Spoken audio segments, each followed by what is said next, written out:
Voilà, parfait. Comme ça sera enregistré. Je pourrai également le publier sur ma chaîne sur YouTube. En tout cas, c'est un plaisir. Voilà, c'est un plaisir ce soir de pouvoir faire ce Zoom et de pouvoir vous partager ben voilà, mon histoire avec le marketing non réseau, comment j'ai découvert le marketing non réseau, comment j'ai réagi à ma présentation quand j'ai vu l'information. Certains, vous êtes déjà au courant, d'autres, voire beaucoup, vous ne savez pas réellement comment ça s'est passé pour moi il y a plus de 7 ans maintenant en arrière. Donc, ce sera l'occasion de vous partager tout ça.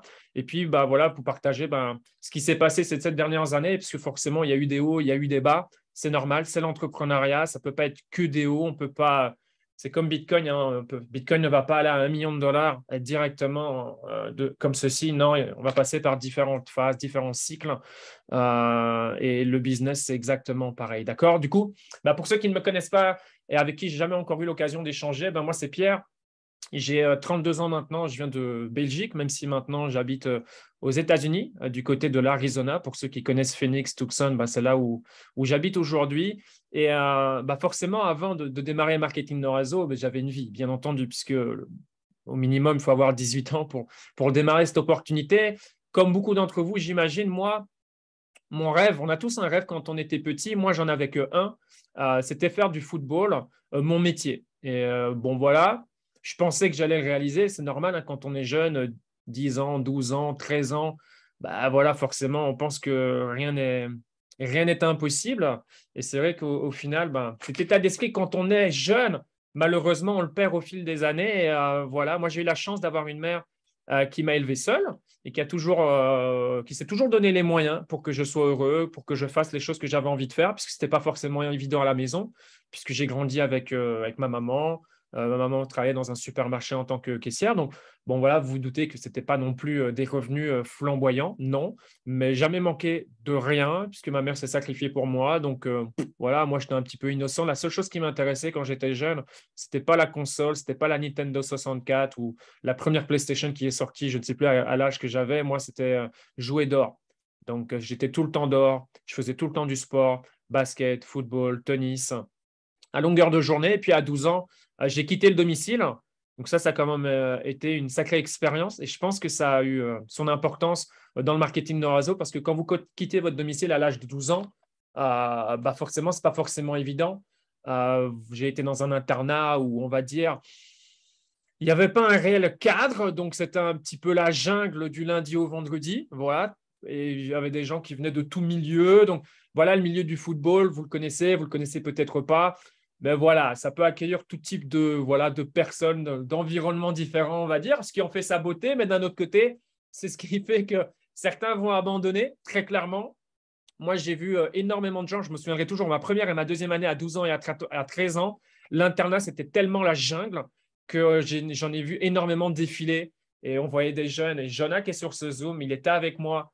Euh, Franchement, je ne sais pas le nombre de jeunes qui sont venus avec le sourire comme ça et qui sont partis en pleurant. Il y avait des gens, ils ont fait 3 jours. 3 jours après, c'était fini. Les parents, ils revenaient, boum, ils prenaient leur enfant, boum, basta, ils ne sont plus jamais revenus. Et pourquoi je vous partage ça? Parce que ça a été un moment super enfin déjà j'ai été super heureux parce que moi j'aimais pas le système scolaire, j'aimais pas l'école, ça m'ennuyait. Même si j'avais pas de difficulté à l'école, c'est-à-dire que je faisais le minimum et j'avais toujours les notes qu'il fallait, mais j'étais pas intéressé par l'école, absolument pas. Donc le fait d'être en internat, de pouvoir faire du football tous les jours, franchement, de mes 12 ans à mes 17, 17 et demi,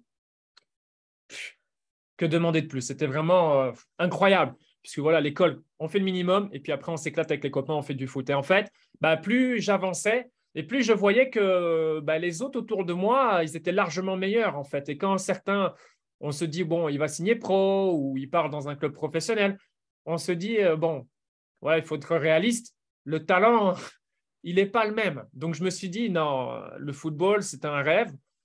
Voilà, ça ne fonctionnera pas pour moi comme ça ne fonctionne pas pour la majorité. Hein, c'est une minorité qui va y arriver. Le football semi-professionnel, ça ne m'intéressait pas du tout. Et je voulais absolument pas tomber dans ce piège à titre personnel. C'était soit tu es pro, soit tu arrêtes.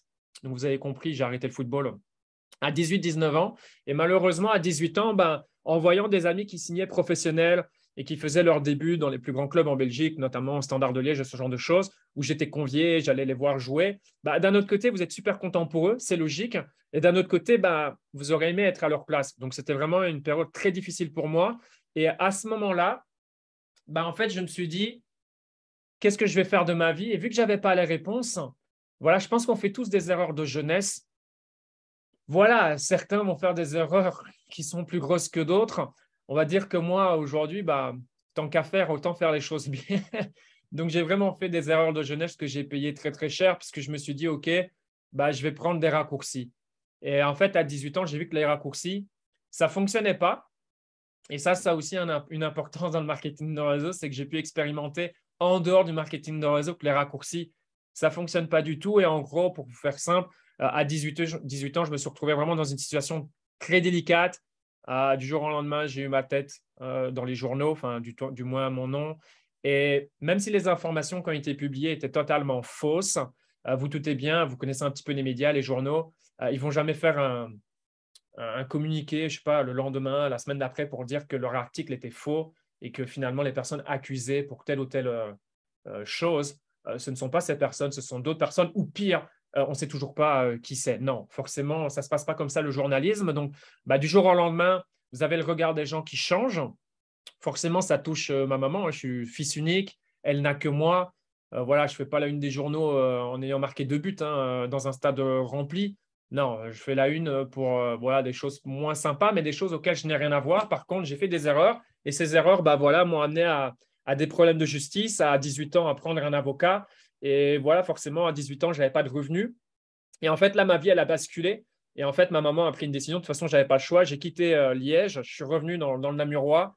Et en fait, pour ceux qui connaissent ce système scolaire en Belgique, bah, vous avez la sixième secondaire, vous êtes diplômé. Après, vous faites ce que vous voulez. En fait, moi, j'étais en sixième au moment où j'ai déconné. Et donc, en fait, en revenant à Namur, vu que c'était une grille horaire particulière, en fait, je n'ai pas doublé. En fait, je suis redescendu d'un cran. Donc, je n'aimais pas l'école. Et dites-vous bien, j'étais à quelques mois d'être diplômé. C'était en avril. 2008, j'allais être diplômé 3 mois plus tard. Et puis là, on me dit, boum, euh, voilà, tu vas revenir dans le système scolaire un an en dessous. Donc, c'est ce que j'ai fait. Et là, bah, forcément, pour payer les avocats, sortir de cette merde, bah, j'ai commencé à travailler. Voilà, j'ai commencé à travailler, notamment dans la restauration, du jardinage, notamment Jonah, qui est ici présent sur cet appel, m'a partagé un bon plan, travailler dans une propriété d'un millionnaire à Wépion. Et ça a eu son importance parce que bah, c'est travailler dur pour au final gagner 8 euros de l'heure. Et je m'en souviendrai toute ma vie. C'était la première fois que je travaillais pour un millionnaire. Et la fois où je lui ai demandé une augmentation de salaire, en fait, je voulais être payé de 8 à 9 euros parce que ça faisait plusieurs fois que j'y allais. Je voyais que je faisais du très bon travail. Et quand j'ai entendu la réponse non, bah, ça a été une claque. Mais au final, ça, ce sont des événements qui ont fait que me construire. Et en parallèle, je travaillais dans la restauration, dans Namur. Et là, c'était pareil. J'ai commencé à 8 euros de l'heure et j'ai travaillé pendant des années, des années, des années et j'ai jamais eu de pourboire. Parce que le système fonctionnait comme ça, les pourboires, ce n'était pas pour nous. Et j'ai jamais eu d'augmentation de salaire. Et quand j'ai essayé de négocier une augmentation de salaire parce que j'estimais que je le méritais, je ne l'ai jamais obtenu. Et donc, de mes 18 à 21 ans, je ne sais pas si vous avez déjà connu ça, quand vous ne savez pas, absolument pas ce que vous voulez faire de votre vie, bah, vous avez des systèmes d'orientation où on vous fait faire des tests, vous remplissez un formulaire, et à la fin du formulaire, il est censé vous dire, bah, voilà, dans quel cas tu pourrais te plaire. En fait, moi, j'ai fait ça à plusieurs reprises. Et la sous-directrice, ça s'est super mal passé. Quand j'étais revenu à Namur, j'ai été viré, j'ai eu des problèmes avec les profs, c'était grave. Parce qu'en fait, j'ai appris que la prof, elle était au courant de ce que j'avais fait, mais en gros, pas ce que j'avais réellement fait, mais ce pourquoi j'avais été affiché dans les journaux. Du coup, voilà, elle a eu son opinion sur moi et c'est pas passé. C'était la prof que j'avais le plus en cours. Donc, ça a été la guerre. Et donc, vu que j'étais énormément frustré, bref, ça a été assez loin avec cette prof. Donc, j'ai redoublé cette année-là encore. Je me suis retrouvé dans une autre école. Et là, en fait, on m'a dit, bah, test social, fais éducateur spécialisé. Et donc, voilà, je fais éducateur spécialisé. Ça s'est bien passé, 5-6. J'ai continué à faire les études supérieures. Je travaille dans la restauration. En fait, si je vous partage tout ça, c'est pour vous faire comprendre que pendant de nombreuses années, en fait, j'ai fait des choses que je n'aimais pas, que je n'avais pas envie de faire, mais je n'avais pas le choix. Et en fait, mon quotidien, ça ressemblait à ceci. C'était me lever très tôt. Il était 5h45 du matin. Je devais prendre 3 bus pour aller à la haute école. 3 bus pour y aller. Le retour, c'était 2 bus. Et la plupart du temps, en fait, quand j'allais à la haute école et que je revenais, j'avais un énorme sac de sport, non pas pour aller faire du sport, mais en fait, dans ce sac, bah, j'avais ma tenue de restaurant. Donc, dès que j'arrivais, il était toujours 6h, 6h10 du soir. Et en fait, le service avait déjà commencé, donc j'arrivais un petit peu en retard. Je faisais mon service dans la restauration. Je terminais à 23h minuit. Une fois que 23h minuit, le service était terminé, maman, elle ne venait pas me chercher au boulot. Il est 23h, il est minuit. Non, je prenais mon sac à dos. Je remontais jusque chez moi à pied. En plus, je peux vous assurer que le trajet, déjà, il est long. Deux, pour rentrer chez moi, ceux qui connaissent Namur-Baumel, ça fait que monter. Et en fait, ça a fait que construire mon mindset. Ça a construit mon mindset. Et durant cette période de temps, je me suis dit, je sais exactement ce que je ne veux pas. À contrario de savoir ce que je veux, je sais exactement ce que je ne veux pas. Et à cette période-là, vers la dernière année, bah, j'ai commencé à faire comme je pense qu'on a toujours fait, hein. On a tous fait, hein, ça. C'est aller sur Internet, aller sur YouTube, s'il faut remettre les choses dans son contexte. Aujourd'hui, tout le monde va sur YouTube, sur Internet. À l'époque, un peu moins. En fait, ce que j'ai fait, c'est je suis allé sur YouTube ou Google, je ne me souviens plus, et j'ai commencé à mettre des trucs du style devenir riche vite, enfin, voyez un peu le genre de truc, quoi. Et je commence à tomber sur des trucs et il y a des speeches qui me parlent, il y en a d'autres, ça me parle moins, mais je ne comprends pas réellement ce qu'ils font, ou du moins, ça ne m'inspire pas. Je ne me dis pas, je peux faire ce qu'eux font. Et puis un jour, avec des recherches, en revenant tard du restaurant, il y a eu un service qui s'est super mal passé. J'ai eu un client qui m'a littéralement manqué le respect. Voilà, ça arrive parfois dans la restauration. Donc, je l'avais vraiment pas bonne. Et je rentre chez moi, je prends ma douche. Bref, il est super tard, il doit être minuit et demi, 1 heure du matin. Et là, en fait, j'ai tellement la haine qu'au lieu d'aller dormir, parce que je vais me réveiller, je sais pas, à 5 heures du matin pour prendre le bus à 5h45, et je me dis non, je n'ai pas besoin de dormir. J'ai trop la haine, je vais aller sur Internet et j'ai continué mes recherches. Et ce soir-là, c'est comme si, voilà, c'est comme ça que ça devait se passer. Je suis tombé sur Jim Rohn. Alors, je ne sais pas si vous connaissez Jim Rohn, et là, ça a été une révélation. Et là, ça a été un game changer pour moi, parce que le gars, en fait, il m'a captivé. Et j'ai commencé à regarder une vidéo, 2 vidéos, 3 vidéos. Je ne sais pas quelle heure il était. Puis à un moment donné, j'étais vraiment, vraiment fatigué. Vous savez, cette sensation, vous regardez un truc, vous n'avez pas envie d'arrêter, vous êtes fatigué. Et donc, je quitte mon ordinateur, je le ferme, je vais dormir, et puis boum, je continue sur mon téléphone dans le bus. Et en fait, là, je suis en train de manger du Jim Rohn et je suis en train d'essayer de prendre tout le contenu inimaginable en français, parce que je ne parle pas l'anglais, je ne comprends pas l'anglais. Donc, le seul contenu que je peux regarder, c'est le contenu qui est traduit en français. Et puis, à un moment, et là, on est vers la fin d'année, je suis diplômé. Et dans cette même période, comme par hasard, bah, je tombe sur un audio. Vous savez, il y a toujours des recommandations. Et là, la recommandation qui tombe, c'est développer votre entreprise de marketing de réseau par Jim Rohn. Marketing, le marketing, c'est un mot, ça me parle, mais je ne sais pas ce que c'est, j'en ai jamais fait. Et marketing de réseau, bah, je ne connais pas. Et j'écoute l'audio, c'est un audio d'1h15. Franchement, je ne sais pas vous dire le nombre de fois que je l'ai écouté. Et là, à l'écoute, là, c'est une révélation. Je me dis, mais c'est incroyable. Et en fait, là, je commence à chercher sur Google marketing de réseau. Parce que moi, il n'y a pas de proche qui faisait vraiment du marketing de réseau qui m'a invité à un meeting, qui m'a invité à une conférence. Et donc, j'ai découvert le marketing de réseau. Moi, ça ne s'est pas passé comme ça. En fait, j'ai découvert le marketing de réseau par moi-même sur Google. Et puis, je vois énormément de compagnies, des compagnies de produits. Les compagnies de produits étaient à la mode à l'époque. Je découvre Eatworks, je découvre Herbalife, je découvre ACN, je découvre en fait pas mal de noms. Et je connais personne. Et là, encore une fois, je ne crois pas au hasard. Je pense qu'à un moment donné, c'est le destin. J'ai un Français qui m'écrit, Jérémy Perrault. Pour ceux qui sont dans mon Telegram, je vous ai partagé un screenshot de notre coach. Je crois que c'était la semaine dernière. Dimanche dernier, j'étais avec lui en appel. C'est un client ici dans notre académie. Ça fait maintenant 2 ans. On s'est retrouvés, entre guillemets. Et lui, en fait, il m'écrit sur Facebook. Moi, jamais un inconnu m'avait écrit. Encore une fois, il y a 7-8 ans en arrière, on n'utilisait pas les réseaux sociaux comme aujourd'hui.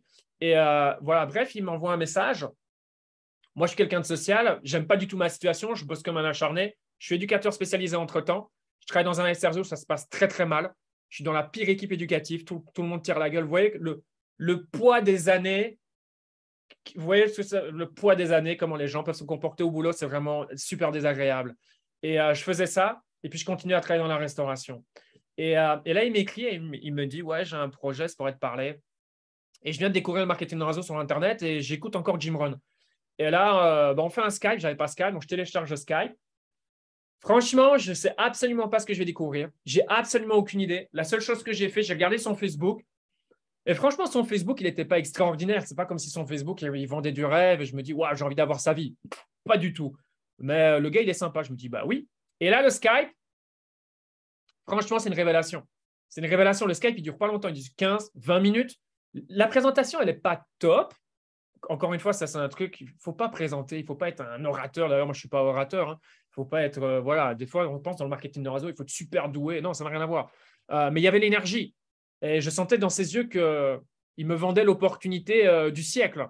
Et en fait, même sans ça, je suis captivé par ce que je vois, par les slides. Les slides tournent et j'entends des nouveaux concepts. Revenu résiduel. OK. Et puis là, moi, j'ai flashé. Le plan de carrière était divisé en 2.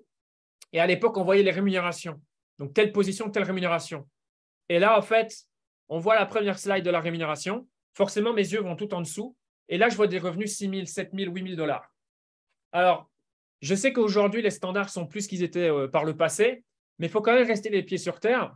Aujourd'hui, avoir des revenus de 4 000, 5 000, 6 000 euros par mois, très peu de gens ont ce genre de revenus. Il y a très peu de métiers qui donnent la possibilité d'avoir ce genre de revenus, même après 10 ans, 15 ans, 20 ans, 30 ans de carrière.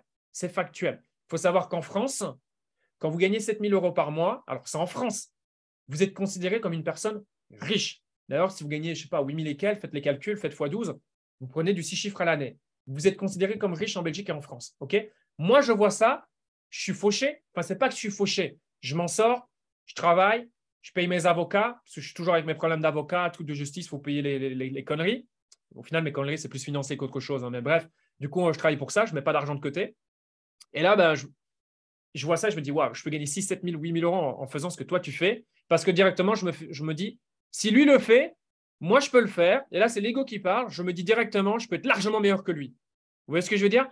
Et puis là, je ne m'y attends pas parce que je me dis, là, c'est le top du top. C'est le maximum qu'on peut gagner. Mais moi, gagner maximum 6, 7, 8 000,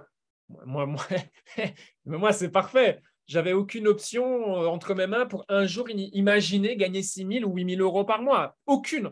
Et puis là, il tourne la slide et je vois une seconde slide. Et là, c'est que des 5 chiffres. Et en dessous, 6 chiffres mensuels. Et là, je me souviendrai toujours. Et là, ça change. La salle, elle est changée de couleur. Elle est en black et gris. La slide, elle tuait.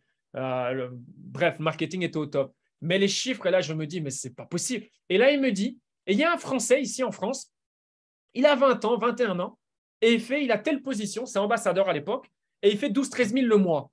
Et là, je me dis, il y a un Français qui fait 12-13 000 avec ce truc-là. Je me dis, mais c'est pas possible. Et puis, il me partage certains noms américains.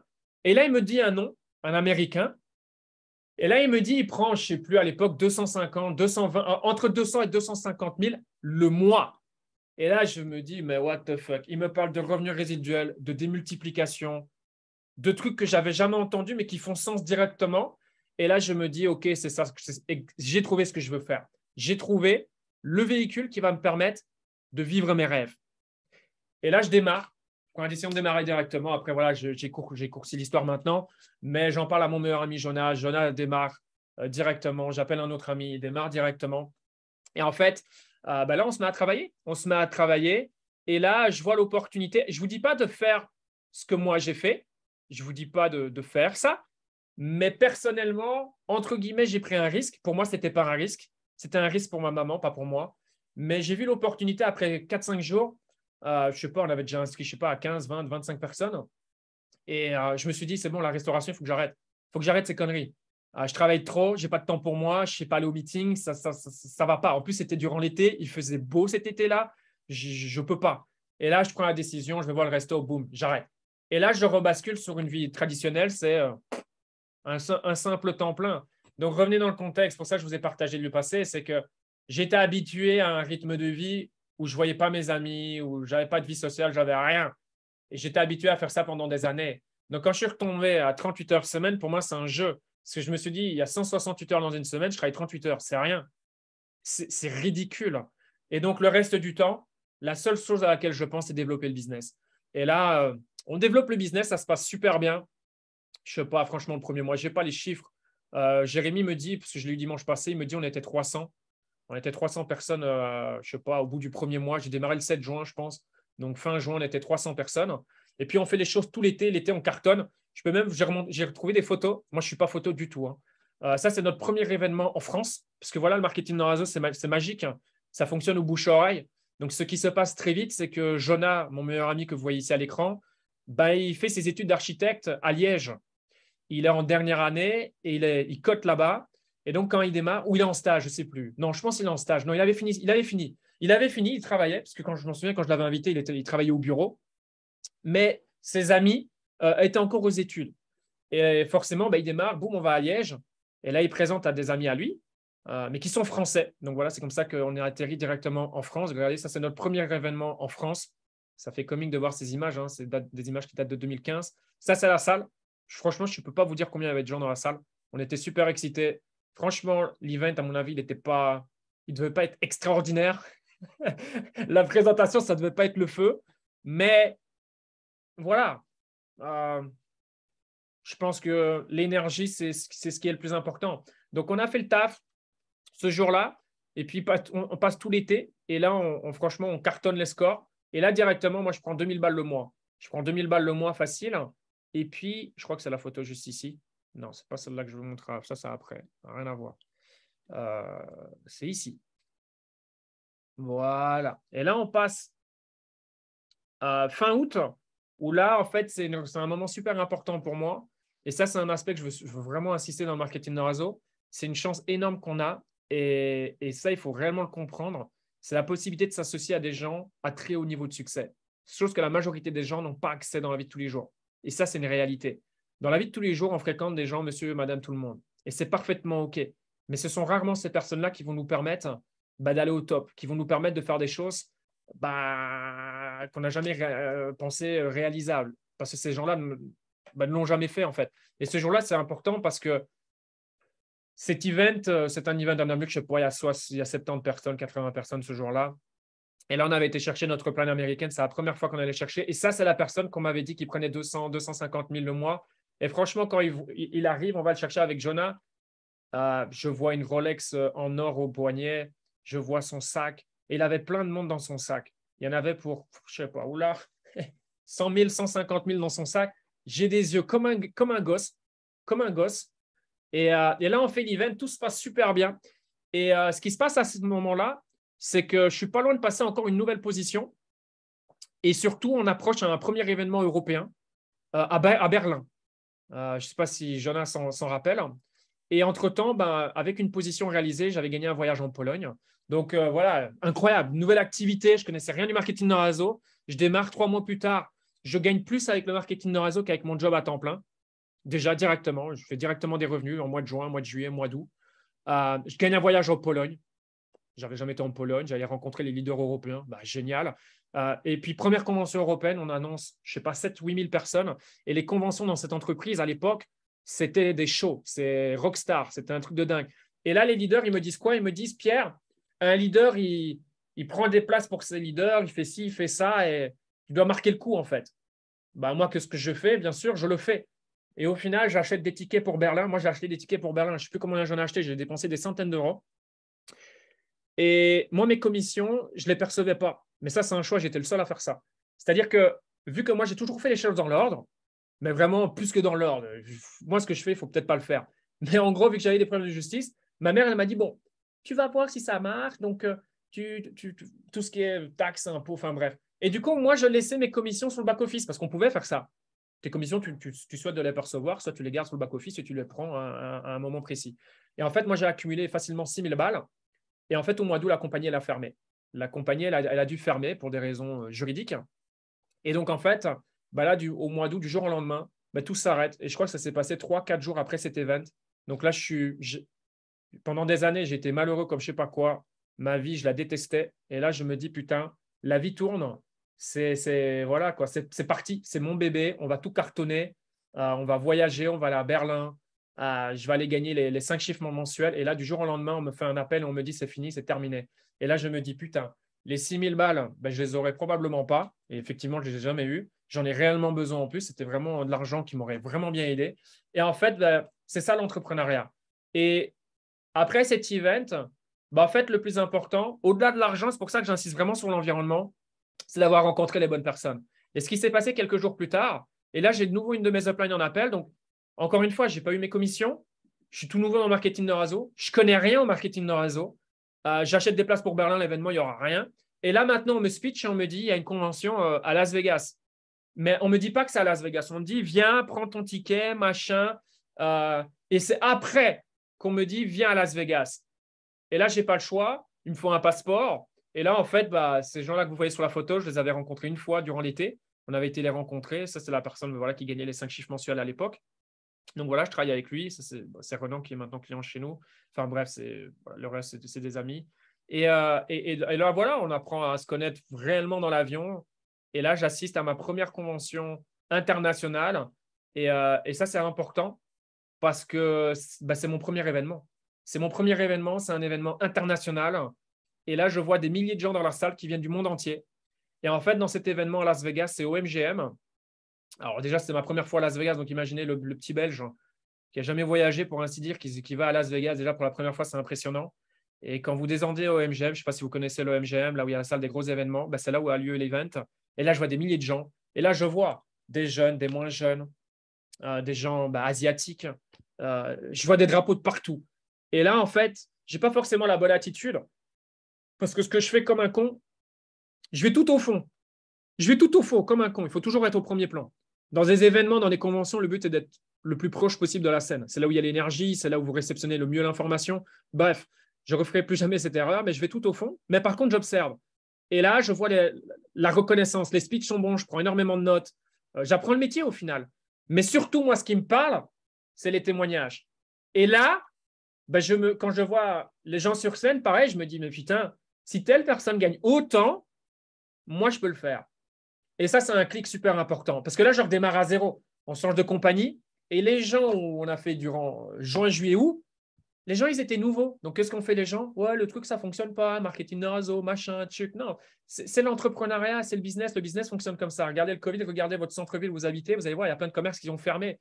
C'est juste normal. C'est les affaires. Marketing de réseau, c'est un business. Ce sont des entreprises.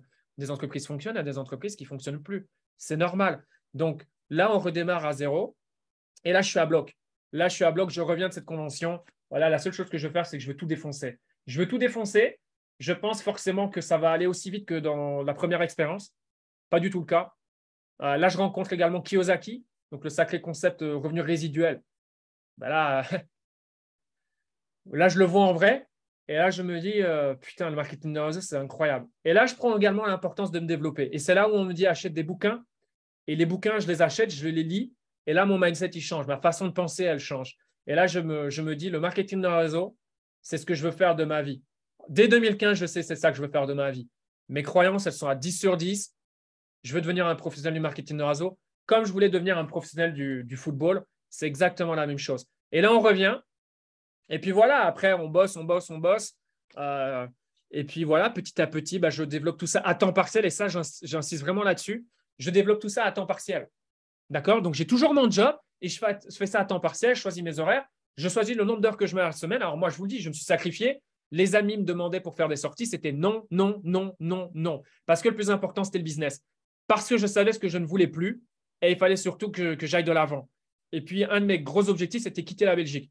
J'ai toujours détesté le pays. J'ai toujours voulu quitter la Belgique. Et donc, il fallait faire des choses que les autres n'étaient pas prêts à faire. Donc, je bosse, je bosse, je bosse, je bosse. Et vu que les résultats commencent à arriver, plus vous avez des résultats, plus vous commencez à gagner du temps, le temps de vos uplines, des gens qui ont énormément de succès. Parce que vous tapez dans leur œil, c'est normal, c'est logique. Et là, en fait, je veux gagner leur considération, je veux gagner leur temps. Et voilà, on monte les étapes. Et ça, c'est un événement super important pour moi. Il y a toujours des événements clés. Ça, c'est un événement clé pour moi. Parce que là, je commence vraiment à en avoir marre de mon travail. Et je commence à gagner là dans le marketing de réseau à temps partiel. Peut-être, probablement, je fais 2000 euros. Mais vous savez, vous pouvez faire 2000 un mois, le mois d'après, vous en faites 1003. Et puis, vous en faites 2003. Donc, c'était très difficile pour moi de savoir, OK, quel est mon réel revenu? Et là, en fait, je suis dans la maison familiale de mon upline américaine. Je suis à San Diego avec mon meilleur ami Jonah. C'est Jonah qui prend la photo. Et là, à côté de la piscine, il y a son bureau. Et là, en fait, on va voir le père. Première fois que je rencontre le père. Et le père, il faut savoir, dans l'industrie, c'est quelqu'un qui a fait 40 millions de dollars. Puis voilà, ce sont des gens qui connaissent des gens importants. Enfin voilà, ce sont des gens avec, quand vous faites autant d'argent, bon, vous vous développez dans d'autres industries. Enfin voilà, ce sont des gens aujourd'hui financièrement costauds. Et c'est à cette personne, en fait, je crois que j'ai 3 questions seulement. Je comprends rien à l'anglais. Donc c'est Joda qui fait, entre guillemets, mon traducteur par la même occasion. Et en fait, la question la plus importante, je lui dis, écoute, moi, le marketing de réseau, je veux faire ça, c'est ma carrière, c'est ma profession. Je veux tout défoncer. Mais j'en ai marre de mon job. Je veux faire ça tous les jours. Tous les jours, je veux faire que ça. Et en fait, c'est là qu'il me dit, écoute, on fait un point sur ton réseau, sur ce que tu gagnes, sur tes économies. Et là, je lui dis les problèmes financiers que j'ai, mais voilà, ça peut être potentiellement bientôt terminé. Et en fait, c'est là où j'obtiens la règle, entre guillemets, la règle de multiplier tes revenus par 3. Et ça, c'est un autre événement important parce que je me dis, là, j'ai un réel objectif. C'est fait x3. Donc, je gagnais, on va dire, 1005, 1006 en tant qu'éduc. Multiplier ça par 3, on est à 4005. Et donc là, j'ai ma target. Le but, c'est de gagner 4005. Quand je gagne 4005, là, ça serait une énorme victoire. J'irai voir la directrice et je vais lui dire, OK, terminé. Je ne veux plus travailler, je veux partir d'ici. Et là, ça, c'était en mars. Parce que j'ai récupéré la photo sur mon ancien Mac, j'ai vu c'était en mars et décembre, donc quelques mois après, bah, c'est fait. Et donc là, je vais voir ma directrice, j'arrête tout. Et là, en janvier 2017, je passe temps plein dans le marketing de réseau. Donc ça, c'est un aspect important. Vous pouvez faire du marketing de réseau à temps partiel, vous pouvez faire ça à temps plein. Et je veux me dire une chose, ce business est largement plus facile à temps partiel qu'à temps plein. Je connais même des gens qui ont des revenus extraordinaires, qui font ça toujours à temps partiel parce qu'ils aiment leur métier. Alors peut-être que leur métier, maintenant, ils l'exercent différemment. Forcément, ils ne vont plus faire du lundi au vendredi, hein, ils ne sont pas cons. Ils ont l'indépendance financière, ils ont la liberté de choisir. Mais aujourd'hui, ce n'est pas que leur activité. Il faut savoir qu'il n'y a que 10% des gens qui font du marketing de réseau à temps plein. 90% des gens restants font ça à temps partiel. Et vu que c'est une industrie qui paye excessivement bien, quand on fait les choses, vous devez savoir une chose, 2 000 euros, 3 000 euros dans le marketing de réseau, c'est des compléments de revenus. Ce n'est pas des revenus. Alors bien sûr, dans le système traditionnel, ce sont des revenus. Pas beaucoup de gens gagnent 3 000 euros, c'est très vrai. Dans le marketing de réseau, 3 000, c'est des compléments de revenus. Je vous déconseille, après c'est perso, vous faites ce que vous voulez, ce n'est pas ma situation. Je déconseillerais à n'importe qui, à 3 000 balles dans le marketing de réseau, de se mettre à temps plein. Sauf si vous êtes sûr de vous, comme moi je l'étais, même si encore une fois, j'ai écouté 4 500, j'ai pris les 4 500 et c'est à ce moment-là que je suis parti full-time. Parce que je me suis dit, si je pars full-time, je ne vais jamais revenir en arrière. J'ai de l'ego, et puis même je ne veux pas. Et je me suis dit, tu vas tellement être dans un nouveau style de vie que revenir en arrière, ça peut être très compliqué. Et c'est pour ça que j'ai préféré la jouer à la carte de la prévention. Et c'est comme ça que je l'ai joué suite à ces conseils. Et puis voilà, après là, on bosse. Et là, ben, franchement, je passe un cap. Et puis il y a des hauts et des bas, bien sûr. Et voilà, encore une fois, le marketing de réseau, c'est des rencontres. C'est assister à des événements. C'est comprendre l'importance du développement personnel. C'est comprendre que le marketing de réseau, c'est un sport individuel dans un sport collectif. Donc, ton réseau sera à l'image de qui tu es. Donc, plus tu es développé, plus ton réseau sera développé. Plus tu es développé, plus tu arriveras à te connecter avec des gens de valeur, de qualité. Et donc là, je me développe énormément. J'ai la chance de rencontrer voilà, des gens extraordinaires, notamment comme Bob Proctor. Et je crois qu'une de mes qualités, parce qu'on a tous des qualités et des défauts, moi, une de mes qualités, j'ai toujours aujourd'hui, j'ai toujours été coachable. J'ai toujours été coachable. Toujours été coachable. Et j'ai toujours vraiment écouté les gens qui ont ce que je veux. Toujours. Moi, mon but, ça a toujours été le suivant. Je trouve quelqu'un qui a ce que je veux, je l'écoute. Et je ferme ma gueule. Désolé, hein, mais ça, c'est un truc que ces dernières années, je ne comprends pas. Les gens ne sont pas coachables. Les gens pensent qu'ils sont coachables. Je vous le dis, les gens, ils ne sont pas coachables. Ils n'écoutent pas, en fait. Et alors que je me dis, certaines personnes, il leur manque juste ça. Juste ça. Juste être vraiment coachable. Pas comme eux le pensent. Non. La vraie définition d'être coachable, il leur manque juste ça et leur vie va être complètement différente. Et moi, ça m'a beaucoup aidé. C'est la coachabilité. Et puis après, voilà, on enchaîne les events. Je ne suis pas très photo, mais on enchaîne les events dans différents pays en Europe. Voilà, mon réseau se développe, mes rémunérations se développent. Et puis voilà, et puis je me dis, voilà, quitter la Belgique, c'est la prochaine étape. Et puis au final, comme si c'était trop beau pour être vrai, rattrapé, on va dire, là, on obtient une nouvelle un peu désagréable. La compagnie change un petit peu les règles du jeu. Voilà, c'est des choses qui peuvent arriver. Certains ont vu ça positivement. Moi, j'ai vu ça plutôt négativement. Mais entre-temps, ça a été quand même une rencontre importante puisqu'aujourd'hui, c'est devenu ma femme. Donc, moi, il faut savoir que quand je suis en convention, je suis focus, j'en ai même mal à la tête tellement je suis concentré. Le reste ne m'intéresse pas. Je suis toujours concentré business, business, business, business, business, business, business et faire exactement ce que je dois faire. Donc, les nanas, les trucs, les machins, je m'en fous en fait. Et puis voilà, Vicky qui est devenue ma femme, on va dire ici, c'est l'inverse, qui est venue vers moi et puis les choses se sont faites. Et là, c'était intéressant aussi parce que c'était une période plus compliquée, puisque là, en fait, où je commençais à gagner correctement ma vie, 6 000, 7 000 euros dans le produit. Donc là, c'était des revenus. Moi, j'étais super content de ces revenus. En plus, ça tombait tous les mois. Et si je tombais à du 4 000. 4 000, pour moi, c'était très bien parce que j'ai eu l'intelligence de me dire, mets de l'argent de côté. Et je voyais des gens dans le marketing de réseau qui dépensaient plus que ce qu'ils gagnent, un peu comme dans le football. Et je me suis dit, moi, je ne veux pas faire comme ça parce que j'ai vu des gens gagner 30 000, 50 000. Et puis, je me demandais, mais comment ça se fait que cette personne-là habite là-bas? La maison, elle pue la défaite. Il habite dans un appartement, c'est dégueulasse. Il gagne 30 000, lui. C'est pas sérieux. Et là, je me suis dit, moi, je ne veux pas ça. Hors de question. Et donc, en fait, j'ai toujours mis de l'argent de côté. Préparer les impôts. Jamais eu de mauvaise surprise. Et jamais eu de surprise si, OK, il faut investir dans un event. Il faut faire ceci. Tiens, demain, il faut prendre un avion, il faut aller à tel endroit. Pas de problème. On appelle ça de la trésorerie. Et donc, ça, c'est quelque chose que j'ai toujours développé. Et donc, quand il y a eu une mauvaise nouvelle qui est arrivée, ma rémunération a été touchée par rapport à ça. Et je me suis dit, OK. Et là, c'est là où, on va dire, la belle famille a eu un rôle important, puisque voilà, ils avaient pas mal de succès dans la boîte, même très, très, très bien réussi. Donc, forcément, très proche des fondateurs, etc. Donc, des informations que moi, forcément, je ne peux pas vraiment avoir accès. Et vu que c'est la famille, j'obtiens des informations qui me mettent la puce à l'oreille. Et là, en fait, je me dis, moi, c'est fini la Belgique, je pars au Mexique. Et en fait, je fais un dernier event. Et ça a été un autre événement super important pour moi. Personne n'était au courant. Mais c'était l'événement de la dernière chance. Je me suis dit, cet événement, soit il est réussi, je vais à Cancun, je continue, soit cet événement, ça ne me convient pas, je dégage. Et je veux faire du nouveau. Je n'ai même pas forcément, et ce n'est pas une critique par rapport aux gens, que du contraire. On a les résultats qu'on a directement liés à soi-même. Mais je me dis, pour aller au next step, peut-être il faut que je fasse quelque chose de différent. Il faut peut-être que je prenne des risques, que je sors de ma zone de confort une nouvelle fois, je ne sais pas. Et là, cet événement, vous voyez, tout le monde est souri, on pourrait croire magnifique, le château de Cercle de Wallonie, c'est magnifique, il faisait incroyable. Et là, j'ai fait venir, je pense que Yacine en plus est connecté, c'est son meilleur ami. Parce que moi, à l'époque, en 2015, on m'a mis entre les mains une vidéo de Michel Descruelles qui était Phase One. Cette vidéo, durant juin 2015, je l'ai regardée je ne sais combien de fois. Ça m'excitait, ça me mettait en peak stage, j'étais dingue. Ce qui faisait que j'étais top recruteur. Juin, juillet, août, je recrutais tout le temps. Et j'écoutais Michel, c'était que Michel. Et ça m'inspirait, ce discours. Et je le recommande à chaque fois à tout le monde. Regardez cette vidéo, regardez ce speech, parce que moi, ça me mettait le feu. Et là, je dis à Michel, écoute Michel, voilà ma situation. Je pars au Mexique, donc mon style de vie va être différent. Je ne suis pas content de là où je suis. J'ai des informations en interne de par la belle famille. Je sais ce qui va se passer. C'est pas positif, mais je suis prêt à donner une dernière chance. Est-ce que tu veux venir à mon event? Combien je te dois? Machin, bam, boum, boum. On finalise le deal. Michel, il vient. Et il n'y a que Michel qui est au courant et ma belle famille. Et là, je fais venir ma belle famille pareil. Je fais venir la sœur, je fais venir les parents, je fais venir tout le monde. L'événement, tout le monde est content. Je veux dire, l'événement, je vous demandez à des gens qui sont là, ils vont dire ah, c'était génial, machin. Il y a une seule personne là qui n'est pas content. C'est moi. Là, j'ai le seum. Ça ne se voit pas, mais j'ai la haine. Et là, ma décision, elle est prise. Je me dis, c'est terminé. Là, je me dis, c'est terminé. Et voilà, le destin fait les choses. Je pars. Et là, je vais à Cancun. Et là, voilà, via Michel, je dis, voilà, Michel, ça, c'est ma situation.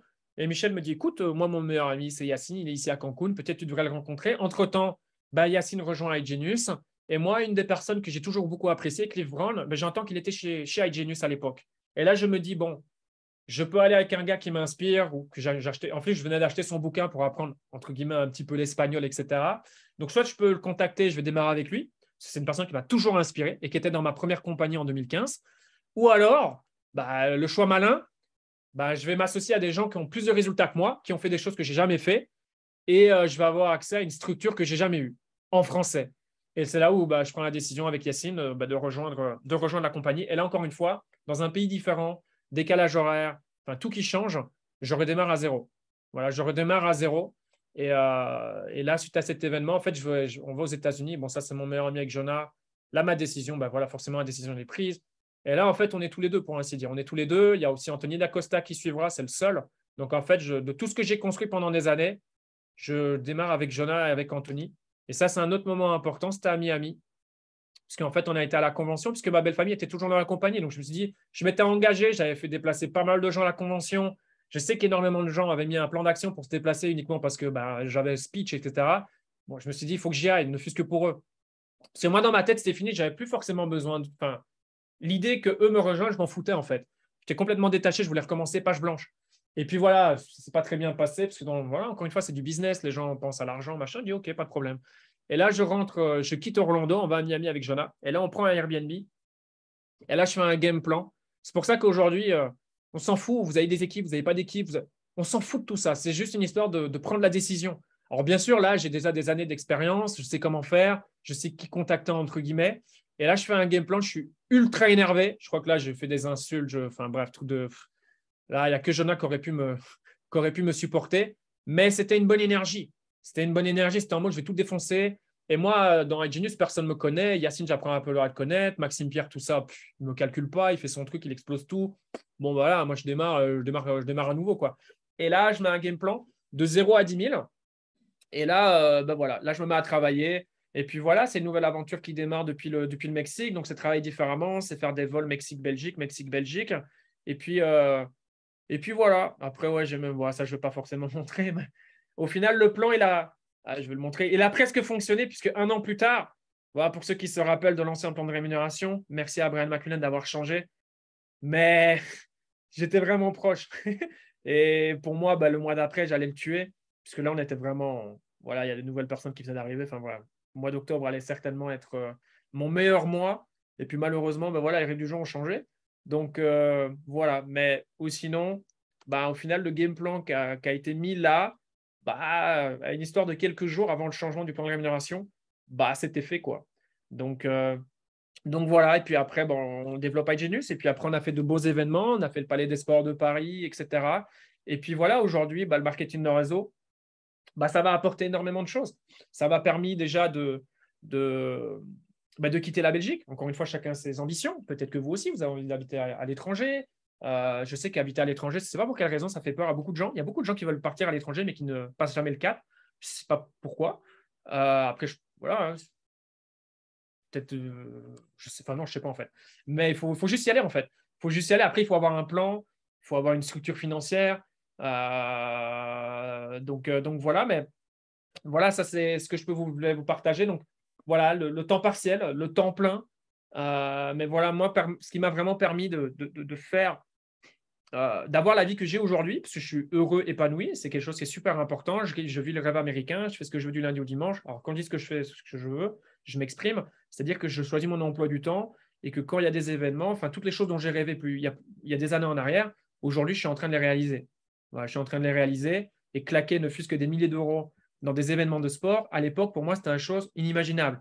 Et si j'étais resté dans le système traditionnel, ce sont des choses, pour ceux qui connaissent un peu ce que ça peut représenter, ce que ça coûte, c'est juste impossible. C'est pas possible. Impossible.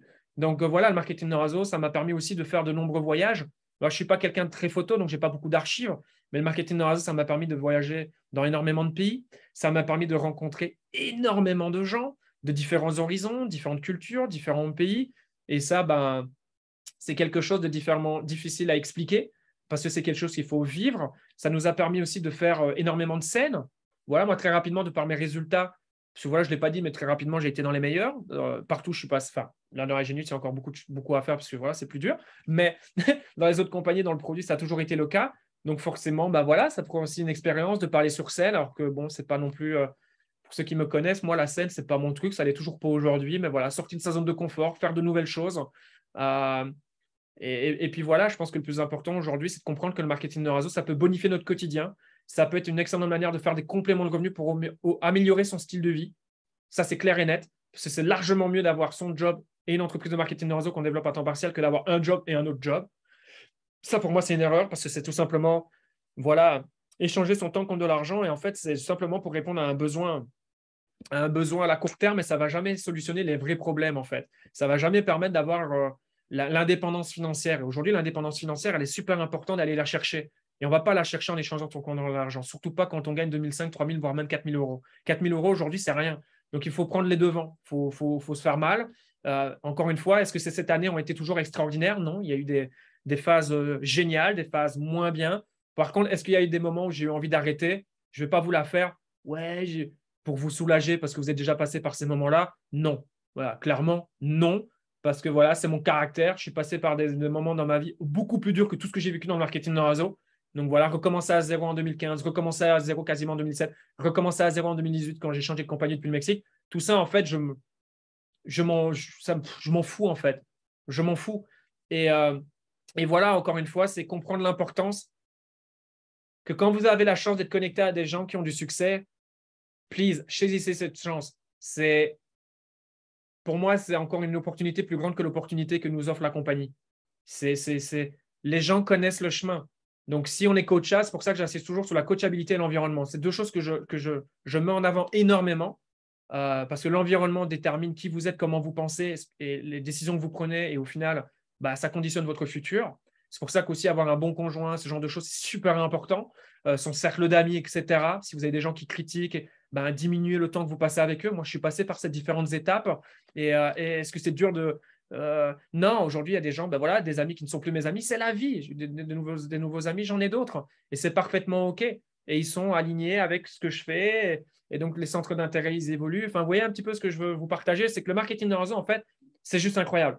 C'est une aventure humaine exceptionnelle où on peut rencontrer des gens qu'on ne peut pas avoir accès dans la vie de tous les jours. Et ces gens-là, ils sont là pour vous montrer comment ça fonctionne. Et si on écoute ces gens et qu'on est prêt à travailler, qu'on est prêt à faire des sacrifices, ça marche. Et le marketing de réseau, ça nous paye à notre juste valeur. Et si aujourd'hui, vous avez l'ambition, vous voulez gagner plus que le président Macron, eh ben, c'est des choses qui sont possibles. Vous voulez devenir millionnaire, c'est possible. En plus de ça, l'opportunité qu'on a entre les mains, c'est que plus on gagne d'argent, plus on a un effet de levier sur les marchés financiers. Et si aujourd'hui, vous avez plus d'argent sur les marchés financiers, vous allez démultiplier vos performances et c'est comme ça que vous allez chercher l'indépendance financière. C'est probablement comme ça que la plupart d'entre vous, vous pouvez potentiellement devenir multimillionnaire. Ça sera sur les marchés financiers grâce à l'argent que vous pouvez vous permettre de mettre. Mais c'est sûr, en gagnant 2 000 € toute sa vie ou gagner 3 000 € toute sa vie, ça peut être plus compliqué qu'une personne qui gagne 2 000 €, mais qui en parallèle va faire 2 000 en plus. Ça fait 4 000. Ou à un moment donné, même si ça vous prend 3 ans, 5 ans, et là, vous dites, punaise, là, mon réseau, je gagne 7, 10 000 par mois. Qu'est-ce que je fais? Je fais ça à temps plein ou pas? Moi, je connais des gens, j'ai rencontré des gens, via ma belle famille. Il y a des gens, ils prennent 50 000 le mois, et ils les prennent toujours. Hein. Ils sont ça à temps partiel. C'est des pros, ils font ça depuis 30 ans. D'accord? C'est pas les. Non, ils font ça depuis 30 ans. Ils prennent des 50 000. Ils font ça à temps partiel. Tout est possible dans le marketing de réseau. C'est juste une histoire de compétences, de leadership, de avec qui vous travaillez. Et de toujours aller de l'avant et de chercher les gens qui nous cherchent. Voilà comment le jeu fonctionne. Et les gens négatifs, les gens qui ne veulent pas rejoindre, parfaitement OK. C'est parfaitement OK. On est concentré sur les gens qui veulent nous rejoindre et construire quelque chose. D'accord? Donc, voilà, c'était mon parcours, entre guillemets, avec le marketing de réseau. Mais servez-vous de votre passé très souvent. Votre passé, ça peut vous construire dans le marketing de réseau. Mais le marketing de réseau, les amis, c'est un jeu. Le marketing de réseau, c'est un jeu. Normalement, il y a zéro risque. Vous avez vos études, vous avez votre taf, vous avez votre situation, vous avez zéro risque. Vous faites juste ça en plus, quelques heures par semaine. C'est juste être régulier. Voilà, on fait ça toutes les semaines, toutes les semaines, toutes les semaines, toutes les semaines.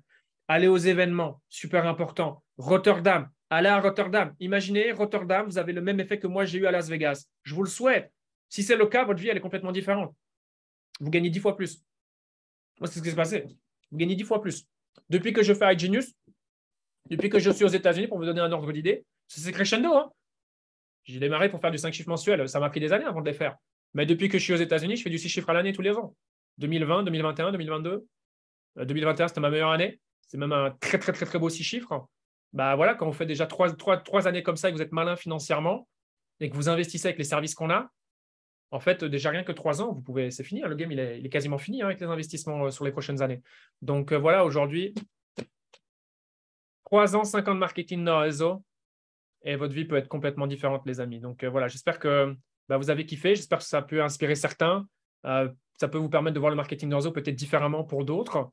Et puis, je vous laisserai sur le premier conseil que j'ai reçu de ma upline le jour de l'événement en 2015, quand je lui ai demandé dans la voiture, voilà, partage-moi la clé du succès. Je m'attendais à ce qu'il me parle en fait pendant 20, 30 minutes. Il m'a juste dit une seule chose. Il m'a dit, Pierre, sois là dans 5 ans. Et c'est la raison pour laquelle je vais clôturer ce Zoom en vous disant une seule chose. Soyez là dans 5 ans et pendant ces 5 ans, bien évidemment, travaillez. Travaillez à votre rythme en fonction de vos objectifs et de vos ambitions. Et vous allez voir qu'à la fin de ces 5 ans, il y a de fortes chances que vous allez vivre des moments extraordinaires. Vous allez peut-être voyager, découvrir de nouveaux pays, rencontrer de nouvelles personnes qui vont vous tirer vers le haut. Et puis surtout, dans 5 ans, il y a de fortes chances que vous soyez dans une situation financière qui vous permettra de faire davantage de choses. Et ces choses que vous avez envie de faire, ça, c'est directement lié à vos hobbies, vos passions, vos rêves. Et je vous souhaite de les accomplir grâce au marketing de réseau. Sur ce, passez une excellente soirée. Et on se revoit pour les prochaines formations, les prochains événements à venir. Et surtout, prenez la décision pour vous et votre futur d'être présent à Rotterdam. See you.